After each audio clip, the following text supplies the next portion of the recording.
ஏன்பா சொந்தக்காரங்களே, வழக்கமாக வந்து ஒரு 5-6 டைலாகை வச்சுட்டு எல்லாரையும் இரிட்டேட் பண்ணிட்டு இருக்காங்க. இவங்ககிட்டலாம் போய் நம்ம நேராக வந்து சொந்தக்காரங்களே இப்படியெல்லாம் சொல்லாதீங்க, இப்படிலாம் சொல்லக்கூடாது, தப்புன்னு சொன்னால் திருந்திடுவாங்கன்னு நினைக்கிறீங்க? நெவர். ஸோ வந்து எனக்கு தெரிஞ்ச ஒரு சில வார்த்தைகளை நான் ஷேர் பண்ணிக்கிறேன். சப்போஸ் உங்களை ஹர்ட் பண்ணியிருக்கிறேன், உங்களுக்கு பிடிக்காத கோவப்படுத்துகிற வார்த்தைகள் இருந்தால் நீங்களும் கமெண்ட் பண்ணுங்கள், பார்த்து தெரிஞ்சுக்கிறேன். எனக்கு என்னென்னா, ஃபர்ஸ்ட் வந்து நம்ம லேடிஸ் வந்து பேசுனாங்க ஒரு மீட்டிங்கு, இல்லை ஏதோ ஒரு பிரச்சனை, ஏதோ ஒரு பஞ்சாயத்து, சும்மா வீட்டில் ஒரு சின்ன சண்டைனா கூட லேடிஸ் பேசுனா, இது என்ன பொம்பளை பேசுது, இது என்ன பொம்பளை பிள்ளை வந்து இங்கே நின்று பேசுது, ஸோ இந்த மாதிரி டாமினேட் பண்ணி பேசுவாங்க. ஏன் லேடிஸ் பேசக்கூடாதா என்ன? கடவுள் படைக்கும் போது லேடிஸ் எல்லாம் ஊமையாக இருங்க, யாரும் பேசக்கூடாது அப்படி சொன்னாங்களா என்ன? அப்படி படிச்சிருக்காங்களா என்ன? கிடையாதுல்ல. எங்களுக்கும் பேசுகிறதுக்குள்ள ரைட்ஸ் கொடுத்துருக்காங்க. ஈவன் எங்களுக்கு பேசுகிறதுக்கு முதல்ல வாய்ப்பு கொடுத்துருக்காரு கடவுள். ஸோ ஈவனாக நீங்கள் என்ன பேசுங்களோ அதே வார்த்தைகள் எங்கள் வாயிலையும் வரும்ல. So we have also same rights, I think so. First வந்து ஏதாவது ஒரு பிரச்சனை, ஏதோ ஒரு சின்ன சின்ன சண்டைகளாக இருக்கட்டும், பெரிய சண்டைகளாக இருக்கட்டும், அப்படி நடக்கும்போது ஒரு லேடிஸ் ஒருத்தவங்க பேசுனாங்க அப்படின்னா, ஷுவராக அது யாருன்னு குறிப்பிடலைன்னா, இப்போ நானே பேசுகிறேன் அப்படின்னா கூட எல்லாரும் என்ன சொல்லுவாங்க அப்படின்னா, இது என்ன அந்த பிள்ளை பேசுது, அந்த பிள்ளைய பேச விட்டு பார்க்குறாங்க, இது என்ன பொம்பளை பிள்ளை வந்து பேசுறது, என்ன பொம்பளை பேசுது அப்படின்னு ஒரு மாதிரி ரொம்ப இலக்காரமாக. ஏன் பொண்ணுங்கள்லாம் பேசக்கூடாதா என்ன? கடவுள் வந்து படைக்கும் போது பொண்ணுங்க பேசக்கூடாது அப்படின்னு சொல்லி எங்களை ஊமையாக படைக்கலையே. ஜென்ஸ் வாயிலேருந்து என்னென்ன வார்த்தைகள் வருமோ அது எல்லாமே எங்களுக்கும் வரும். உங்களுக்கு எப்படி சவுண்ட் எஃபெக்ட் கொடுக்க முடியுமோ எங்களுக்கும் கொடுக்க முடியும். ஸோ 2 பேருக்கும் ஈவனாக கடவுள் கொடுத்துருக்காருன்னா பேசுகிறதுக்காக தானே. ஸோ நீங்கள் மட்டும்தான் பேசணும், நாங்கள் கேட்டுக்கிட்டே காது மட்டும்தான் எங்களுக்கு கொடுத்துருக்காருன்னு இருக்க முடியாது. நம்பர் 1 இது ரொம்ப இம்பார்ட்டண்ட்டான பாயிண்ட். எல்லா இடத்துலையுமே நான் வந்து இது கேட்டே இருக்கேன். அப்புறம் 2வது என்னென்னா, நிறைய ஹஸ்பண்ட்ஸ் வந்து பேசும்போது அவங்க மேபி ஒய்ஃப் பேச்சு கேட்கலாம், கேட்காமலும் இருக்கலாம். அதை அடுத்து வரேன். ஆனால் வந்து எல்லா மற்ற ஜென்ஸ் வந்து அந்த பிரச்சனையை இப்போ எதனா ஒரு ஹஸ்பண்ட் பண்ணிட்டாங்கன்னா இன்னொருத்தர் வந்து சொல்லுவார், அவன் ஒய்ஃப் பேச்சை கேட்டு ஆடுறான், அவன் பொண்டாட்டி சொல்கிறத கேட்டு தான் செய்வான், பொண்டாட்டி பேச்சு கேட்டு ஆடுறான், அப்படி இப்படி பிளா பிளா அவங்க வந்து சொல்கிறாங்க. எனக்கு இது புரியலை. கோபிநாத் சார் கூட நீயா நான் ஒரு ஷோவில் சொல்லியிருக்காரு, பொண்டாட்டி பேச்சை கேட்காதன்னு சொல்கிறவங்களாம் கரெக்டாக பொண்டாட்டி பேச்சை கேட்பா அப்படின்னு சொல்லி. அது 100க்கு 100 உண்மை. எந்த ஒய்ஃபும் வந்து ஹஸ்பண்ட் வீணாக போகணும் அப்படின்னு நினச்சி எதையுமே சொல்லி தர மாட்டாங்க. 2வது எந்த ஹஸ்பண்டும் ஒய்ஃப் சொல்கிற எல்லாத்தையும் அப்படியே காப்பி பண்ணி பண்ணுவாங்கன்னு கிடையவே கிடையாது. நம்ம 1000 சொன்னால் கூட மண்டி ஆட்டிட்டு அங்கே போய் அவங்களுக்கு என்ன தோணுதோ அதை தான் பண்ணுவாங்க. இதுதான் ஹஸ்பண்ட்ஸோடது. இது நிஜமாக பொய்யா அப்படிங்கிறது எனக்கு தெரியல. எங்கள் வீட்டில் நடக்கிறது அப்படி தான். நான் என்ன சொன்னாலுமே எதுவும் அவர் பெருசாக அதை கேர் பண்ணிக்கவே மாட்டார். அவர் இஷ்டத்துக்கு என்ன தோணுதோ அதை தான் பண்ணுறாரு. ஆனால் வந்து எல்லோரும் ஏன் வந்து பொண்டாட்டி பேச்சு கேட்டு ஆடுறான் அப்படி இப்படின்னு எல்லோரும் ஏன் டைலாக் பேசுகிறாங்க? ஆனால் அவங்க கோபிநாத் சார் சொல்கிற மாதிரி தான் அவங்க வீட்டில் வந்து அவங்க ஒய்ஃப் சொல்கிறத அவங்க கேட்டிருப்பாங்க. இப்படி உங்கள் ஒய்ஃப் சொன்னால் உங்களால் கேட்க முடியலன்னா வந்து நம்ம கேட்கல, அவன் மட்டும் ஏன் கேட்குறான் அப்படிங்கிற கோவத்துலையா? இல்லை கேட்கக்கூடாது, சுத்தமாக அந்த பொண்ணுங்க பேச்சவே கேட்கக்கூடாதுன்னு சொல்ல வராங்களா? இவங்க என்ன சொல்ல வராங்கன்னு எனக்கு புரியவே இல்லை. இந்த வார்த்தை வந்து எனக்கு சுத்தமாக பிடிக்காது. கண்டிப்பாக அதை சொல்கிற யாரும் ஒழுங்கு கிடையாது. ஆனால் வந்து அவங்க கரெக்டாக சொல்லுவாங்க, பொண்டாட்டி பேச்சு கேட்டு ஆடுறான். அவங்க யார் பேச்சை கேட்டு ஆடுறாங்கன்னு ஒரு நிமிஷம் அவங்க யோசிக்கவே மாட்டாங்க. ஓகே, 2 பாயிண்ட் சொல்லிட்டு இருக்கேன்.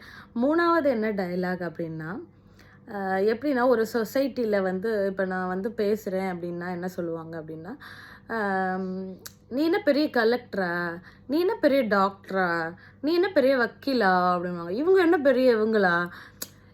பேசுகிறது எல்லாரும் ஃபஸ்ட்டு சொன்ன சேம் பாயிண்ட் தான். கடவுள் வந்து எல்லாருக்குமே வாய் கொடுத்துருக்காரு பேசுகிறதுக்காக தான். எல்லாருக்குமே ஒரு ஸ்டேட்டஸ் இருக்கும். ஃபார் எக்ஸாம்பிள், உலகத்தில் வந்து எத்தனையோ கோடி மக்கள் இருக்காங்க. எல்லாருமே டாக்டர்ஸா? கிடையாது. எல்லாருமே அட்வொகேட்ஸா? கிடையாது. அப்புறம் ஏன் வந்து செப்பரேட்டாக வந்து டாக்டராக இருந்தால் தான் பேசணும், கலெக்டராக இருந்தால் தான் பேசணும், அப்படி ஏதாவது இருக்கா? அப்படி எதுவும் யாரும் சொல்லியிருக்காங்களா? எனக்கு தெரியல. ஆனால் வந்து நான் நிறைய கேட்டுட்டேன். இப்படியெல்லாம் எங்கள் வீட்டில் இப்படியெல்லாம் சொல்லுவாங்க. இப்போ இவங்க பெரிய டாக்டரு, இவங்க பெரிய கலெக்டர் பேச வந்துட்டாங்க அப்படிம்பாங்க.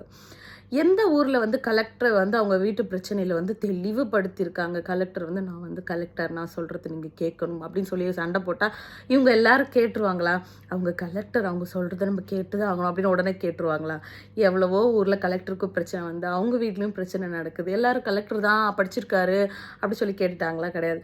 நான் டாக்டரு, நான் சொல்கிறது நீங்கள் சாப்பிடுங்க, பக்கத்து வீட்டில் போய் நான் சொல்கிறேன். நான் டாக்டரு, நான் இதை சாப்பிட சொல்கிறேன், இது நீங்கள் ட்ரீட்மெண்ட் பண்ணுங்கள், இப்படி இந்த டாக்டர் போய் பாருங்கள், நான் ஜஸ்ட் சஜஸ்ட் பண்ணால் கூட யாரும் வந்து நம்மளை மதிக்க மாட்டாங்க. ஆனால் வந்து பேசும்போது ஈஸியாக இவங்க பெரிய டாக்டர், இவங்க பெரிய கலெக்டர் அப்படிம்பாங்க. ஸோ வந்து பேசுகிறது எல்லாருக்கும் ஈவன் ரைட்ஸ் இருக்குது. யார் வேணால் பேசலாம். தப்பாக பேசினா நீங்கள் கேட்கலாம், அதில் தப்பு இல்லை. உங்களை ஒரு அசிங்கமாக பேசுகிறாங்க, மதிக்காமல் பேசுகிறாங்க. இட் மீன்ஸ் மதிக்காமங்கிறது மீன்ஸ் கூட ஒரு அசிங்கமாக பேசுகிறது, தகாத வார்த்தைகளை யூஸ் பண்ணுறது, இதெல்லாமே தவிர மற்றபடி அவங்க உரிமைகளை கேட்குறதுல எந்த தப்புமே இல்லை. இதில் ஆண் பெண்கிற வித்தியாசம் கொஞ்சம் கூட இல்லைன்னு தான் நான் சொல்லுவேன். ஏன் அவங்க கேட்கட்டுமே. அப்படி உங்ககிட்ட ஆன்சர் இருந்தால் ஆன்சர் சொல்லுங்கள், இல்லையா இக்னோர் பண்ணிட்டு போங்க. தேவையில்லாத வார்த்தைகளை விடாதீங்க. 3வது பாயிண்ட், இது ரொம்ப முக்கியம். அதனால தான் நான் இதை சொன்னேன். யார் பேசினாலும் ஜஸ்ட் கேளுங்க, அவங்க பக்கம் இருக்க நியாயத்தை கேளுங்க. எந்த ஹைகோர்ட்டில் நீங்கள் சொல்கிற மாதிரி அட்வொகேட்டே ஆனாலும், எந்த ஹைகோர்ட் ஜட்ஜே ஆனாலும் 2 பக்கம் என்ன இருக்குங்கிற விஷயத்தை கேட்டுட்டு தான் ஜட்ஜ்மெண்ட் சொல்லுவாங்க. ஆனால் நீங்கள் வந்து யாரையும் பேசவே விடுறது கிடையாது. இந்த சொந்தக்காரவங்க, இவன் என்ன சொல்கிறது, அவன் என்ன கேட்குறது அப்படிங்கிற மாதிரி ஒரு பக்க நியாயத்துக்கு மட்டுமே நிற்கிறாங்களே தவிர இன்னொரு பக்கம் என்னன்னு கூட கேட்க மாட்றாங்க. ஸோ அதுக்கான வீடியோ தான் இது. அப்புறம் 4th வந்து ஒரு விஷயம் இருக்குது. என்னென்னா, இப்போ சொன்னது வந்து டிபெண்ட்ஸ் ஆன் த ஜாப் பற்றி பேசுகிறது ஒரு ரகம். இன்னொரு ரகம் இருக்குது. அது என்ன ரகம்னே எனக்கு சொல்ல தெரியல. எப்படின்னா, ஈவன் அது யாராக வேணா இருக்கட்டும், ஈவன் என்னோடய அப்பாவாக இருக்கட்டும், அம்மாவாக இருக்கட்டும், என் பிரதராக இருக்கட்டும், என் ஹஸ்பண்டாக கூட இருந்தாலும் நான் அதை அலோவ் பண்ண மாட்டேன் இந்த வார்த்தையை யூஸ் பண்ணுறதுக்கு. என்னன்னா, இப்போ நீங்கள் வந்து பேசுகிறீங்க, நான் வந்து பேசுகிறேன் அப்படின்னா, என்கிட்ட நிறைய ப்ராப்பர்ட்டிஸ் இல்லை, நான் ஒரு பெரிய வெல் எஜுகேட்டட் இல்லை, என்ன சொல்கிறது, என்கிட்ட எதுவுமே கிடையாது, சோர்ஸ் எதுவும் இல்லை. எப்படி சொல்கிறது, ஜஸ்ட்டு நான் இன்றைக்கி சாப்பிடணுன்னா நான் இன்றைக்கி வேலைக்கு போகணும், அந்த மாதிரி ஒரு கண்டிஷன் அப்படி இருக்காங்கன்னா, அப்படி நிறைய பேர் இருக்கோம் இல்லை, அது தப்பு கிடையாது. பட் வந்து அப்படி இருக்கிற ஒருத்தவங்களை வந்து என்ன சொல்கிறாங்க அப்படின்னா, வெறும் நாயெல்லாம் பேச வந்துருச்சு அப்படின்னு சொல்லுவாங்க. வாட் இஸ் வெறும் நாய்? Why not? வெறும் நாய் மீன்ஸ் என்னன்னே எனக்கு இன்னை வரைக்கும் புரியல. இட் மீன்ஸ் நாய். ஏன் நாயில் அது என்ன வெறும் நாய்? நாய்க்கு கூட எல்லாமே இருக்குல்ல, எதுவும் இல்லைன்னு சொல்ல முடியாது. அது வேலையை அது பார்த்துட்டு தான் இருக்குது. தேவையில்லாமல் இந்த வார்த்தைகள் எல்லாம் தயவு செஞ்சு யூஸ் பண்ணாதீங்க. அப்படி யாரையுமே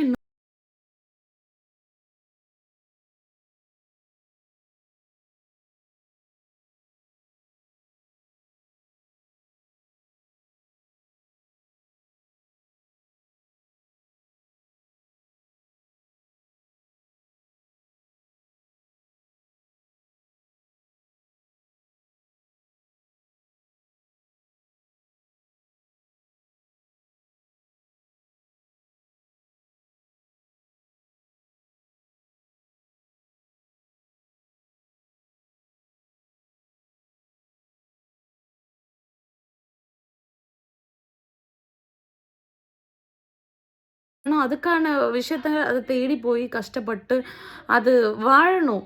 ஸோ வந்து வெறும் நாய் அப்படின்னா எதுவும் கிடையாது. இன்றைக்கி நான் இருக்கேன்னா, எனக்கு 2 குழந்தைங்க இருக்காங்க. எனக்கு கண்ணு, காது, மூக்கு எல்லாம் நல்லா இருக்குது. 2வது நான் என்னால் என்ன முடியுமோ, என் ஹஸ்பண்டுக்கு என்ன பண்ண முடியுமோ அதை நான் பண்ணிகிட்ருக்கிறேன். என்னால் பெரிய லெவல் அவருக்கு ஏர்ன் பண்ணி கொடுக்க முடியல, பெரிய ஆஃபீஸை நடத்த முடியல, பெரிய டாக்டராக இருக்க முடியல, கலெக்டராக இருக்க முடியல. எல்லாத்தையும் தாண்டி என்னால் என்ன முடியுமோ அந்த அளவுக்கு நான் ஹெல்ப்ஃபுல்லாக இருக்கேன். ஐ ஹோப் நான் பண்ணிட்டு தான் இருக்கேன். என்னால் என்ன முடியுமோ அதை நான் பண்ணுறேன். ஸோ எல்லாருமே, ஈவன் ஒரு சிங்கிள் பேர்டாக இருக்கட்டும், அதோட என்ன தேவையோ அதை பண்ணிட்டு தான் இருக்குது. அதால் என்ன பண்ண முடியுமோ அதை பண்ணிட்டு தான் இருக்குது. ஸோ இந்த உலகத்தில் இப்படி ஒரு வார்த்தை இல்லைன்னு நான் நம்புகிறேன். வெறும் நாய் அப்படிங்கிற வார்த்தையை நான் இக்னோர் பண்ணுறேன். அது யாராக வேணா இருக்கட்டும், ஈவன் என்னோடய பேரண்ட்டாக இருக்கட்டும், என் ஹஸ்பண்டாக இருக்கட்டும், அந்த வார்த்தையை நான் ஹேட் பண்ணுறேன். யாரும் தயவு செஞ்சு அந்த வார்த்தைகளை யூஸ் பண்ணாதீங்க. இப்போ சொன்ன இந்த வீடியோவில் இருக்க எந்த வார்த்தையுமே எப்போவுமே யூஸ் பண்ணிடாதீங்க. இது எல்லாமே கொடூரமான, கேவலமான, கெட்ட வார்த்தைகளில் ஒன்றுன்னு தான் நான் நினைக்கிறேன்.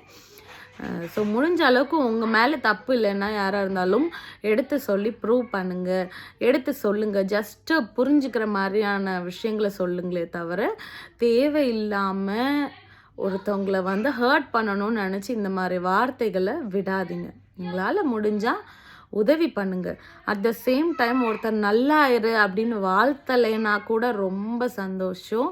ஆனால் கெட்டு போயிடு அப்படின்னு மட்டும் சொல்லாதீங்க. அவன் கெட்டு போயிடுவான், அவன் இப்படி இருப்பான், நான் அதை பார்ப்பேன் அப்படின்னு சொல்லி நீங்கள் பெருமைப்பட்டுக்காதீங்க. அது ரொம்ப தப்பு.